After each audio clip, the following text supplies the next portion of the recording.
नमस्कार, बहुत स्वागत है आप सभी का। आप देख रहे हैं भारत की खबर। मैं हूं सौरभ शर्मा। देश की राजनीति में कुछ बहुत बड़े परिवर्तन हो रहे हैं, बड़ी घटनाएं हो रही हैं, उन सब की बात करेंगे। और हमारे साथ हैं सीनियर जर्नलिस्ट अनंत विजय जी। बहुत स्वागत अनंत जी आपका भारत की खबर में और इंडिया टीवी पर। तो देखें, हमने आज आपके लिए जो विषय चुना है कि बिहार से लेके बंगाल, मोदी राजनीति के असली सम्राट। सम्राट चौधरी बिहार के मुख्यमंत्री बन गए, लेकिन राजनीति का असली सम्राट कौन साबित हो रहा है? क्या वो नरेंद्र मोदी नहीं है? बिहार जैसे प्रदेश में इतना बड़ा ट्रांजिशन, बीजेपी का मुख्यमंत्री बन जाना, जो उसका दशकों का सपना था, वो हो जाए। 20 साल के मुख्यमंत्री और नीतीश कुमार जैसी टावरिंग पर्सनालिटी, वो इतनी आसानी से जो है वो जगह दे दें, साइड हो जाएं और सम्राट जी को खुद प्रस्ताव दे के मुख्यमंत्री बनवाएं। ये सब हुआ और कोई हो हल्ला हंगामा तमाशा रोना धोना कुछ नहीं। इतनी बड़ी बात हो गई, घटना हो गई। ये कैसे हुआ? और फिर अभी मेरे हाथ में पूरी लिस्ट है। आज जो विभागों का बंटवारा हुआ है शपथ के बाद, सम्राट चौधरी और उनके अलावा विजेंद्र प्रसाद यादव और विजय कुमार चौधरी जेडीयू से 2 उप मुख्यमंत्री बने। तो इसको आप देखेंगे तो बहुत कुछ है बात करने के लिए। फिर यहाँ से हम लोग बंगाल की बात करेंगे, क्योंकि पिछला आपने एपिसोड भारत की खबर का आनंद जी का बंगाल में बहुत पसंद किया था। तो अभी उनकी अंडरस्टैंडिंग कहाँ तक पहुंची है इलेक्शन को लेकर के। और फिर तीसरी बात उनसे हम करेंगे, कल से जो 3 दिन का ये विशेष सत्र शुरू होने जा रहा है विमेंस रिजर्वेशन को 2029 से लागू करवाने के लिए, इसकी बात भी करेंगे। सर, पहले बिहार, आपके पास तो खबर भी होगी, सब कुछ उतना ही शांत है जितना दिखाई दे रहा है बिहार में? ये जो आपके हाथ में सूची है ना, इसी में इस प्रश्न का उत्तर है। अच्छा। आप देखो कितने विभाग हैं सम्राट चौधरी के पास संख्या 29 विभाग हैं, 29, जिसमें होम मिनिस्ट्री भी उन्हीं के पास है, राजस्व उनके पास है, नगर विकास उनके पास है, स्वास्थ्य उनके पास है, कानून उनके पास है, उद्योग उनके पास है, पथ निर्माण पीडब्ल्यूडी उनके पास है, कृषि उनके पास है। सब कुछ तो इन्हीं के पास है। दूसरी ओर विजय चौधरी को इन्होंने जल संसाधन दिया है, अल्पसंख्यक कल्याण दिया है, शिक्षा उनको जो है वो दे दिया है, और विजेंद्र प्रसाद यादव को जो है वो ऊर्जा दे दिया है और वित्त विभाग दे दिया है। तो मुझे लगता है कि मोटे तौर पर दोनों, और सबसे पहले मैं ये कहना चाहता हूँ कि आपका ना बहुत स्मूथली ट्रांजिशन हो गया। और आपने देखा कैसे कल नीतीश कुमार पीठ थपथपा रहे थे और लोगों को कह रहे थे ताली बजाओ ताली बजाओ, माला पहना रहे थे। तो ये जो सब इतनी शांति ऊपर से दिखाई दे रही है ना, ऐसा अंदर से भी है। क्योंकि ये गठबंधन का धर्म है। और ये गठबंधन कोई एक दिन का नहीं है, बीच में 2 विचलन इसमें जरूर हुए थे। मैं इसलिए ये बात कह रहा हूं कि कल अगर आप ध्यान से देखिए सौरभ जी, तो शिवराज चौहान जो केंद्रीय पर्यवेक्षक बन के गए थे, उनका बयान सुनिए, सम्राट चौधरी का बयान सुनिए, या नितिन नवीन का बयान सुनिए। तीनों में एक व्यक्ति का नाम आता है और वो है कैलाशपति मिश्र। कैलाशपति मिश्र वो व्यक्ति हैं जो सीधे सीधे, मुझे लगता है जहां तक मुझे याद पड़ता है, दीनदयाल जी के समय उनके सरपरस्ती में उन्होंने राजनीति को, और बिहार में अगर आज बीजेपी कुछ भी है, और तो एक आदमी को तो श्रेय पूरा नहीं दिया जा सकता, लेकिन कैलाशपति मिश्र की उसमें बहुत बड़ी भूमिका है। तो ये जो है ना, कैलाशपति जी को याद करना, मुझे लगा कल मैं अचानक से चौंका जब तीनों के भाषण सुन रहा था। कैलाश जी, कैलाशपति जी, बाद में शिवराज चौहान ने उनका भी नाम लिया, सुशील कुमार मोदी जी का नाम लिया। और याद करिए, सुशील मोदी के समय नीतीश जी का कितना अच्छा, बहुत अच्छी ट्यूनिंग बहुत अच्छी थी। और जब सुशील मोदी नेता विपक्ष भी बने थे, जब वो चले गए थे आरजेडी के साथ, तब भी कभी सुशील मोदी ने नीतीश कुमार के खिलाफ, और नीतीश जी ने कभी सुशील मोदी के खिलाफ ऐसा नहीं बोला। ये सम्राट चौधरी की तरह नहीं बोला कि जब तक मुरेठा नहीं खोलेंगे, जब तक नीतीश को अपदस्थ नहीं कर देंगे। याद है ना उनका वो बयान? बिल्कुल। तो मुझे लगता है कि ये गठबंधन बहुत लंबे समय से चल रहा था। लेकिन अभी जो मुझे ऐसा लगता है, अभी जो लटियंस में चर्चा है वो बड़ी दिलचस्प है। क्या? बिहार भवन में एक बैठक हुई, तो एक विधायक ने बीजेपी के कहा कि मुझे मुख्यमंत्री बनाओ। अच्छा। हाँ। तो एक बड़े नेता ने जो बिहार का कामकाज भी देख रहे हैं, उन्होंने कहा आप सवर्ण हैं, आप नहीं बन सकते। तो दिलीप जायसवाल जी तुरंत खड़े हो गए, फिर हमें बनाओ, हमें क्या दिक्कत है भाई। ये जो चर्चाएं चलती है, जो मुझे इसका कोई मतलब पुख्ता प्रमाण नहीं होता किसी के पास, लेकिन जो लटियंस में जो बिहार भवन के आसपास लोग घूमते हैं कि बिहार भवन में ये नेता है, उन लोगों का बताना ये है कि जब उन्होंने कहा कि मुझे बनाओ, मैं तो सवर्ण नहीं हूं, आप 4 पार्टी से थोड़ी आए हो, तो ये सब तरह की चीजें चल रही हैं। लेकिन ये टीस तो सर रही होगी बहुत लोगों के वो मन में कि टीस- भाई भाई हम 30 साल से जो है पार्टी को जो है जी जान दे रहे हैं और ये तो भी आए। देखिए, बीजेपी इस मामले में थोड़ी अनुशासित पार्टी है। क्यों? क्योंकि कल विजय सिन्हा का बयान सुनिए। विजय सिन्हा ने कहा कि कमांडर के कहने पर मैंने ऐसा किया है, मेरी पार्टी के कमांडर ने मुझे कहा है। इस कमांडर शब्द में अनुशासन छिपा हुआ है। कमांडर में सर्वोच्च कमांडर, कमांडर हमारे बीजेपी के कमांडर, तो कमांडर तो वही है ना जिनको आप सम्राट कह रहे हैं, राजनीति के सम्राट कह रहे हैं। तो ऐसा नहीं है। सबसे मायूस वैसे वही दिख रहे थे विजय जी। मतलब मायूस दिख रहे थे, मायूस प्रकट नहीं हो रहे थे, लेकिन नाम भी उन्होंने ही प्रस्तावित किया है ना। ये तो राजनीति का बहुत ही ये होता है कि जो सबसे ज्यादा मायूस होता है वही नाम राजस्थान में वसुंधरा जी से करवाया था। राजस्थान में वसुंधरा जी ने, जो कि पर्ची देख के ही, मतलब पर्ची जब राजनाथ जी ने दिया था, याद करिए, तो उनका चेहरा फक हो गया था एकदम। तो मुझे लगता है कि बिहार में ट्रांजिशन बहुत स्मूथ हुआ है, लेकिन आने वाले दिनों में थोड़ी मशक्कत करनी पड़ेगी इस स्मूथनेस को बीजेपी में आगे बढ़ाने में।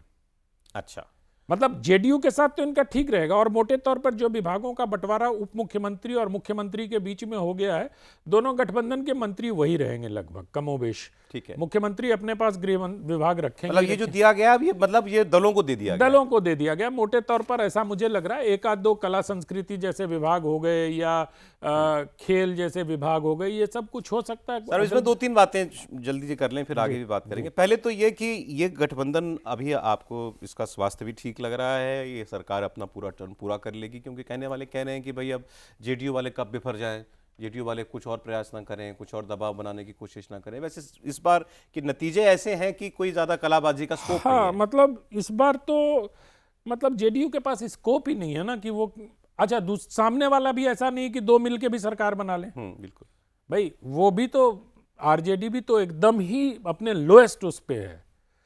तो ये चूंकि इनके पास संख्या बल नहीं है, बल्कि कयास तो ये भी कुछ लोग कल से सुन रहा हूं मैं, जो तमाम तरह के पॉलिटिकल पंडित जिसको कहते हैं प्रधानमंत्री जी, वो ये भी कह रहे हैं कि जेडीयू को ही खा जाएगी बीजेपी। हाँ, है ना? बोल रहे हैं। तो अब ये सब तो आने वाले, लेकिन मुझे लगता है सौरभ जी कि ये गठबंधन सम्राट चौधरी जी के नेतृत्व में बिहार में 30 तक तो चलेगा।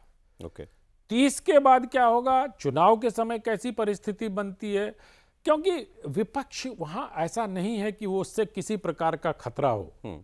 तो इसलिए ये गठबंधन और सम्राट चौधरी जी की चूंकि केंद्रीय नेतृत्व का भी वरद हस्त प्राप्त है, तो इसलिए ये गठबंधन अभी चलेगा। उनमें लोग बताते हैं वो पॉलिटिकल एक्यूमेंट है, सबको हाँ, बैलेंसिंग एक्ट करने वाला। बिल्कुल।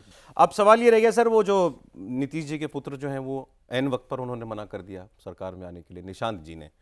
तो क्या है कहानी उनकी, क्यों वो, मतलब क्योंकि सब कुछ तय था, फिर कल ही उन्होंने दोपहर में मना किया?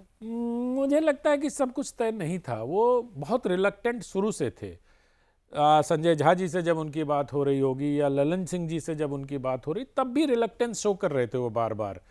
और नीतीश जी भी बहुत उत्साहित नहीं थे, क्योंकि वर्षों वर्ष की जो कमाई है उनकी, कि परिवारवाद को, अपने परिवार को आने से रोक दिया, किसी बेटे को आगे बढ़ाने का कोई उपक्रम नहीं किया। तो लास्ट समय में, अंतिम समय में जब आप जिंदगी की अंतिम, मतलब राजनीति की अंतिम पारी खेलने जा रहे हो, तो क्यों ये करना? अभी उसको काम करने दो, 30 के बाद देखेंगे। अगर उसमें एक्यूमेन होगा निशांत में, तो 30 के चुनाव में भी जेडीयू का नेतृत्व करेगी। अभी आपकी जानकारी और आपकी पॉलिटिकल सेंस क्या कहती है कि निशांत अल्टीमेटली आएंगे सरकार में या नहीं आएंगे? सर मुझे बहुत रिलक्टेंस उसमें दिखाई देता है अभी। अच्छा, वो बहुत इच्छुक नहीं दिखते हैं राजनीति में आने के लिए। आप देखो ना, वीडियो ही उनका अगर आप एनालाइज करो, टोपी पहना रहे हैं तो टोपी पहनने में भी रिलक्टेंस, माला लेने में भी रिलक्टेंस, पिता के गले लगने में भी, दोनों में एक वो दिखता है। है ना? तो मुझे लगता है कि दोनों तरफ से नीतीश जी भी नहीं चाहेंगे कि मतलब उन पर, उनके दामन पे ये हो जाए कि ये परिवारवाद को बढ़ावा दे रहे। फिर लालू जी नीतीश जी में फर्क क्या रहेगा? जिस प्रकार से लालू जी ने अपने पुत्रों को बढ़ाया राजनीति में, पुत्री को लोकसभा में भेजा, राज्यसभा में भेजा, दोनों पुत्र को आगे बढ़ाया, तीसरी पुत्री दस्तक दे रही है राजनीति के लिए। तो इस सब को देखते हुए मुझे लगता है कि निशांत को अभी प्रयास जेडीयू के लीडर्स करवाएंगे। जिनको लगता है कि उनके अस्तित्व पे खतरा आ सकता है, बीजेपी कुछ कर सकती है जेडीयू को पार्टी में, वो करवाएगी। लेकिन निशांत बहुत रिलक्टेंट पॉलिटिशियन अगर ठीक है सर, होंगे भी तो मतलब उनका राजनीति, मतलब पार्टी भले ही ज्वाइन कर लियो, मगर ट्रू सेंस में राजनीति में आना is not a done deal yet. दूसरी बात, अब ये देखिए, ये तो एक बहुत बड़ा काम बीजेपी ने किया, बिहार में अपना मुख्यमंत्री बना लिया, और अब पूरी तरीके से ये बीजेपी की सरकार, सब लोग कह रहे हैं इसको आप बीजेपी की सरकार मानिए, और फॉर ऑल पर्पजेज गठबंधन एनडीए कहने के लिए, लेकिन ये बीजेपी की सरकार है। अब क्या इसके बगल वाले प्रदेश में, बंगाल में बीजेपी की सरकार बनती हुई दिखाई दे रही है? पिछली बार जो सर आए थे तो हमने एक एक करके कई फैक्टर्स की बात की थी, जो सब वर्क तो कर रहे हैं, काम कर रहे हैं बीजेपी के पक्ष में, दिखते हैं कि बीजेपी के पक्ष में काम कर रहे हैं, मगर वो एक टिपिंग पॉइंट के उस पार जाने वाली बात है कि वहां तक पहुंच गए क्या? उस आपसे उस बातचीत और इस बातचीत के बीच में अगर हम देखें तो हुआ क्या है? हुआ यही है कि चुनाव आयोग और अग्रेसिव हो गया है, ममता बनर्जी डिफेंसिव पे डिफेंसिव होती जा रही हैं, ये हमको दिखाई दे रहा है। और तीसरा कोई 3 में ना 13 में। नहीं, वो तो तीसरा तो कोई है नहीं सर। वामपंथियों का कोई स्टेक नहीं है इस चुनाव में। तमाम गठबंधन के, कितना भी गठबंधन करने, कांग्रेस के राहुल जी कल भले मंच पे चढ़ के कह रहे हैं कि कोई मोदी को नहीं डरा सकता, मैं ही डरा सकता हूं, मुझसे ही डरता है वो। तमाम बातें करने के लिए कर लीजिए, लेकिन कांग्रेस का अधीर रंजन चौधरी के क्षेत्र को छोड़ के आपको कोई उम्मीदवार भी नहीं याद होगा। एक मौसम नूर का नाम कभी कभी आ जाता है मालदा से, लेकिन मुसलमानों का जो समर्थन ममता बनर्जी को है, भारतीय जनता पार्टी के लिए वही सबसे बड़ी चुनौती है। वो 80 से 85 सीटें ऐसी हैं जिन पर मुसलमान वोट प्रभावित करते हैं। तो क्या उन सीटों की भरपाई इस बार कलकत्ता के आसपास वाला जो क्षेत्र है उसमें भारतीय जनता पार्टी को बहुत कम सीटें मिली थी पिछली बार, और इस बार उस इलाके से उम्मीद है कि 20 से 22 सीटें। आप लास्ट टाइम भी बता रहे थे कि उस होपफुल है बीजेपी, बहुत बीजेपी बहुत होपफुल है और वो बढ़ता चला जा रहा है। ओके। क्योंकि एक बड़ी दिलचस्प चीज पता चली सौरभ जी कि भवानीपुर जो क्षेत्र है ममता बनर्जी का, वहां 20,000 वोटर गुजराती स्पीकिंग है। अब गुजराती स्पीकिंग किसको वोट करते हैं भाई पता नहीं। तो बहुत दिलचस्प हो गया बंगाल का चुनाव। सिलीगुड़ी की तरफ का अलग मिजाज दिखाई दे रहा है। लोग उत्तर बंगाल और दक्षिण बंगाल में देखते हैं, मैं उसको पूर्वी और पश्चिमी बंगाल की तरह से देखता हूं। ऊपर से नीचे तक गंगा के किनारे किनारे चलते आइए, देखिए क्या होता है। बहुत दिलचस्प है। लेकिन ममता बनर्जी का जो कॉन्फिडेंस शेक करता हुआ दिखाई दे रहा है, वो एक कुछ कहानी कह रहा है। अब उस कॉन्फिडेंस को भारतीय जनता पार्टी के दो नेता नरेंद्र मोदी जी और अमित शाह जी मिलकर कितना और शेक कर सकते हैं, इस पे बहुत कुछ निर्भर करेगा। बंगाली वोटर्स में जो भद्र लोग है, जिसको मैं पहले भी चर्चा में आपके साथ कह चुका हूं कि भद्र लोग भी बढ़ता हुआ दिख रहा है इस बार। बहुत सारे लोग ये कहना शुरू हो गए हैं कि मुसलमानों को बहुत पैम्पर करते हैं। तो हो सकता है परिवार में। और तीसरी बात, एक जो चीज मुझे स्पष्ट रूप से बंगाल में दिखाई दे रही है कि ममता बनर्जी निरंतर ये कह रही है कि दिल्ली की गुंडागर्दी चल रही है, दिल्ली की गुंडागर्दी चल रही है। अगर 15 साल में आपने इतने काम किए थे तो वहां की जनता ये भी जानना चाहती है कि क्या भाई अपना रिपोर्ट कार्ड तो दीजिए। दूसरी तरफ अगर बीजेपी को देखिए तो बहुत चतुराई से प्रधानमंत्री और गृह मंत्री दोनों ममता बनर्जी पर अटैक करने से बच रहे हैं। वो महिला सुरक्षा का मुद्दा उठा रहे हैं, कट मनी का मुद्दा उठा रहे हैं, और कानून व्यवस्था का मुद्दा उठा रहे हैं, और हिंदू मुसलमान के बीच के झगड़ा का मुद्दा उठा रहे हैं। चाहे वो मुर्शिदाबाद हो, संदेश खाली हो, जेजी कार हो, ये महिला सुरक्षा के मुद्दे को लेकर ये लोग मुद्दों को टच कर रहे हैं इस बार। तो बीजेपी ने अपना वो चेंज किया है। और तीसरी बात, जो आईपैक के डायरेक्टर को कल अरेस्ट किया गया है, तो मुझे लगता है कि वो भी कहीं ना कहीं से एक डिस्परेशन ममता बनर्जी का बढ़ाने वाला है। क्योंकि आईपैक वाले काम तो कर ही रहे हैं ममता बनर्जी के लिए। उन्होंने ऑन रिकॉर्ड कहा था कि हमारी पार्टी के लिए काम करते हैं, जब याद होगा ईडी का छापा पड़ा था और वो फाइल लेके चली गई थी।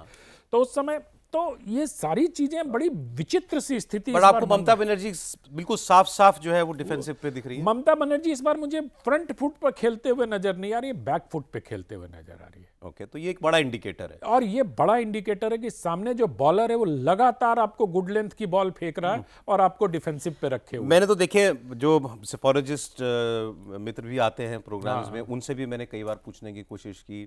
बाकी और जो आप जैसे वरिष्ठ जन आते हैं उनसे भी, तो एक आध को छोड़ करके कोई बहुत कमिटल आंसर नहीं दे रहा है। और सबका जवाब सबका एक ही आ रहा है, 23 तारीख बता देगी, 23 तारीख बता देगी। 23 को कैसी पोलिंग होती है उससे पता चल जाएगा क्या वो होगा। इसलिए कह रहे हैं सौरभ जी कि जो हमने केरल में वोटिंग पैटर्न देखा, जो हमने पुडुचेरी में वोटिंग पैटर्न देखा, जो असम में वोटिंग पैटर्न देखा, महिलाएं बड़ी संख्या में आई हैं।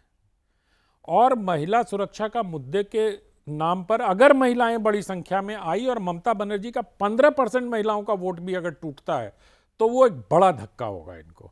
और कल मतलब एक जो 3 दिनों तक नारी वंदन 16, अधिनियम 17, पर चर्चा होगी, उस पर भी रुख देखने वाला होगा कि इसका बंगाल चुनाव पे कितना असर पड़ता है। एक तो ये तय है कि पूरे भारत में महिला वोटर अन्य दलों के मुकाबले प्रधानमंत्री नरेंद्र मोदी और भारतीय जनता पार्टी में ज्यादा झुकी हुई दिखाई देती हैं।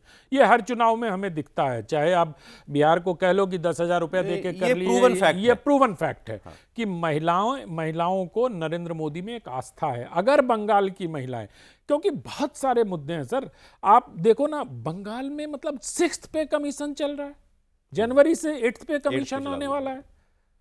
आप एरियर नहीं मिला है किसी को, तो वो 1500 रुपए के अगर उसमें जाते हैं तो फिर कुछ और भी हो सकता है।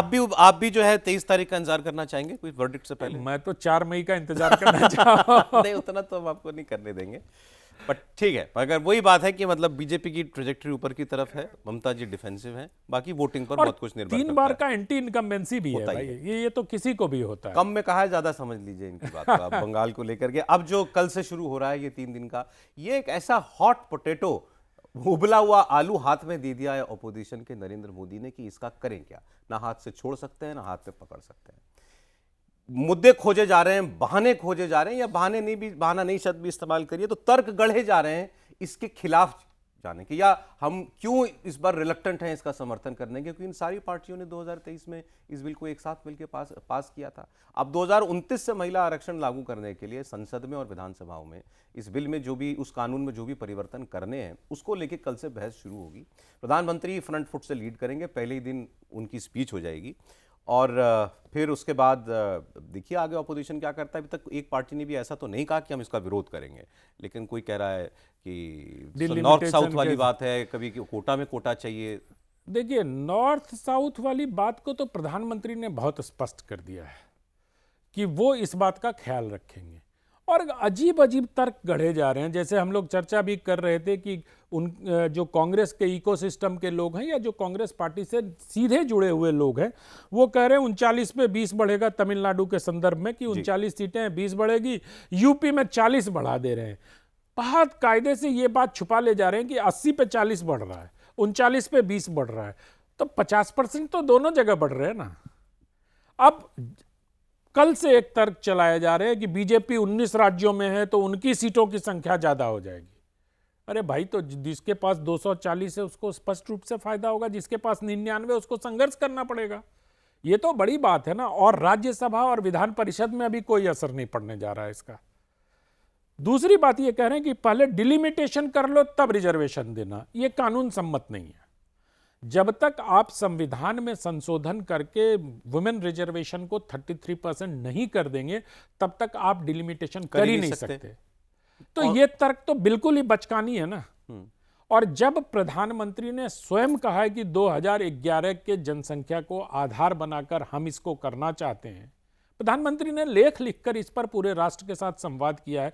अच्छा, आप बताओ, इस देश की पहली महिला राष्ट्रपति प्रतिभा पाटिल, इस देश की पहली महिला लोकसभा अध्यक्ष मीरा कुमार, और इस देश की एक और कोई पहली महिला है जिन्होंने इस बिल का समर्थन कर दिया है। मीरा कुमार तो प्रधानमंत्री के प्रोग्राम में बैठी थी, और प्रधानमंत्री ने एक्नॉलेज किया मीरा कुमार जी को कि मीरा कुमार जी भी बैठी हैं यहाँ। प्रतिभा पाटिल जी ने आज पत्र लिख के इसका समर्थन कर दिया है। तो ये सारी चीजों को देखने के बाद मुझे लगता, और भारतीय जनता पार्टी ने कितना टैक्टिकली सारी डिबेट्स में अपनी महिला प्रवक्ताओं को भेजना शुरू कर दिया है ना। मुझे यही लगता है कि ये एक ऐसा गुलाब जामुन प्रधानमंत्री ने विपक्ष के मुंह में डाल दिया है कि टेस्ट तो बड़ा अच्छा लग रहा है, लेकिन गर्म इतना है कि उसको निगला नहीं जा रहा है। तो आपको लगता है कोई पार्टी इसके खिलाफ जाएगी? फैटल होगा अगर जाएगी तो। अच्छा, अगर जाएगी तो उस पार्टी के लिए बहुत बड़ा रिस्क लेगी, लेकिन मुझे राहुल गांधी जी की क्षमता पर कोई संदेह नहीं है, वो ऐसा फैसला ले सकते हैं। देखिए, कांग्रेस से पहले मैं औरों की बात कर लूं। जैसे स्टालिन है डीएमके, तो डीएमके के लिए तो इसको समर्थन देना फिलहाल मतलब उतना आसान नहीं होगा। एआईएडीएमके के लिए भी बहुत आसान नहीं होगा वैसे तो। वो क्या कह रहे हैं, वो ये कह रहे हैं कि आपने ठीक कहा भाई 1.5 गुना यूपी का बढ़ेगा तो 1.5 गुना तमिलनाडु की सीट बढ़ेगी। वो कह रहे हैं ये नहीं चाहिए। वो कह रहे हैं ओवरऑल आज हमारा 543 में जो शेयर है, जितना वेटेज है, उतनी वेटेज तब बाद में भी होनी चाहिए। तो फॉर्मूले पे बात होगी ना, फिर फॉर्मूला, हाँ फॉर्मूले पे बात होगी, तो वो तो संसद में बहस होगी, अमेंडमेंट्स आएंगे। और ये देखिए, जनता के बीच प्रेस कॉन्फ्रेंस में, जनता के बीच सभा में कुछ बात कहना अलग है, लेकिन पार्लियामेंट में आपको कंक्रीट प्रस्ताव देना पड़ेगा। जैसे राहुल गांधी कहते हैं ना कि विदेश नीति में भारत फेल हुआ, उनका इंपैक्ट क्यों नहीं होता? क्योंकि वो एक कोई ऑल्टरनेटिव नहीं बता पा रहे हैं कि अगर मोदी की विदेश नीति फेल हुई तो इस विदेश नीति पे चलते तो हम सही हो जाते। इसी तरह तमाम विपक्षी दलों को एक ठोस कारण बताना पड़ेगा जो संविधान सम्मत भी हो, कानून सम्मत भी हो, अन्यथा जनता पर इंपैक्ट नहीं पड़ेगा। और मुझे तो लगता है कि ये स्वाधीनता के 77 साल 78 साल बाद एक ऐसा ऐतिहासिक अवसर आया है। आप कल्पना करिए कितनी महिलाएं होंगी वहां, और हो सकता है उसमें से अगर 150 सीटें महिलाओं की बढ़ रही हैं, हो सकता है 50 से 60 महिलाएं ऐसी हों जो बहुत तेजस्वी हों। बिल्कुल ठीक बात है। बहुत ओजस्वी हों। उनका सोच क्या होगा, उस सोच का देश के विकास पर क्या असर पड़ेगा, इन सब चीजों को भी सोचना चाहिए। सोच के आप कभी इसको अभी आप सोचिए कि दुनिया में क्या हाल है, और दुनिया की सो कॉल्ड बड़ी डेमोक्रेसीज जो हैं, जो आज अपने आप को कहती हैं कि मतलब ये प्रोग्रेसिव सोसाइटीज हैं, उनकी तुलना में आप कर लीजिए ये कितना प्रोग्रेसिव आइडिया है।